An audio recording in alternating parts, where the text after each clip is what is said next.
ত্রয়োদশ জাতীয় সংসদ নির্বাচনে বিএনপি চেয়ারপারসন ও সাবেক প্রধানমন্ত্রী বেগম খালেদা জিয়া ৩টি আসনে মনোনয়ন জমা দিয়েছেন। মঙ্গলবার বেগম জিয়ার মৃত্যুতে আলোচনায় আসে এই ৩ আসন নিয়ে। নির্বাচন কমিশন বলছে, যেহেতু প্রার্থী চূড়ান্ত হয়নি, তাই আসন ৩টিতে নতুন করে তফসিল হচ্ছে না। বেগম খালেদা জিয়া উনি ভ্যালিডলি নমিনেটেড এখনও না, কারণ স্ক্রুটিনি হয় নাই, উনি এর আগেই ইন্তেকাল করেছে। কাজেই ওনার এই মৃত্যুতে নির্বাচনের উপর কোনো প্রভাব ফেলবে না, নির্বাচনের সময়সূচি সঠিক থাকবে এবং সঠিকভাবে যাবে। উনি যে সমস্ত কেন্দ্রে নমিনেশন পেপার সাবমিট করেছেন সেখানে বিকল্প ওই দলেরই বিকল্প প্রার্থী দেওয়া হয়েছে। কাজেই আমার মনে হয় যে এই বিষয়টা এমনি শোনা হয়ে যাবে। এদিকে ৩টি আসনেই বিকল্প প্রার্থী রেখেছে বিএনপি। সোমবার মনোনয়নপত্র দাখিলের শেষ দিনে তারা মনোনয়নপত্র জমা দেন।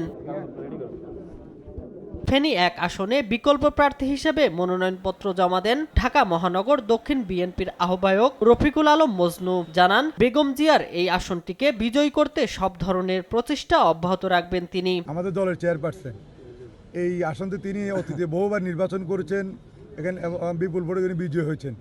আজকে তিনি সেখানে নির্বাচন করবেন। আমি ওনাকে সাহায্য করার জন্য দল আমাকে দায়িত্ব দিয়েছে। আমি বেগম খালেদা জিয়াকে সাহায্য করার জন্য আমি কাজ করছি। বগুড়া ৭ আসনে বিকল্প হিসেবে মনোনয়নপত্র জমা দিয়েছেন উপজেলা বিএনপির সভাপতি মোর্শেদ আলম। বেগম জিয়ার মৃত্যুতে গভীর শোক প্রকাশ করে তিনি বলেন, ধানের শীষকে বিজয়ী করে খালেদা জিয়ার সম্মান ধরে রাখবেন।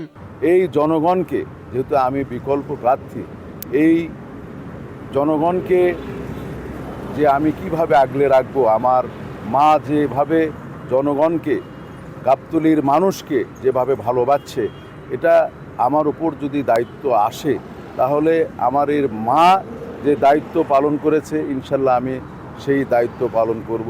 এছাড়া দিনাজপুর ৩ আসনে সাবেক পৌর মেয়র সৈয়দ জাহাঙ্গীর আলম মনোনয়নপত্র জমা দিয়েছেন বেগম জিয়ার বিকল্প হিসেবে।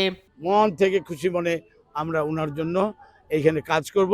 ওনাকে এমপি হিসেবে নির্বাচিত করে এনে এই দিনাজপুরের আগামী দিনেও দিনাজপুরকে একটি উন্নয়নের মডেল শহর হিসাবে আমরা এই দিনাজপুরের এই ৩ আসনটিকে আমরা উন্নয়নের জনগণের জন্য কাজ করব। শামীম হোসেন, নিউজ ডেস্ক, দেশ টিভি।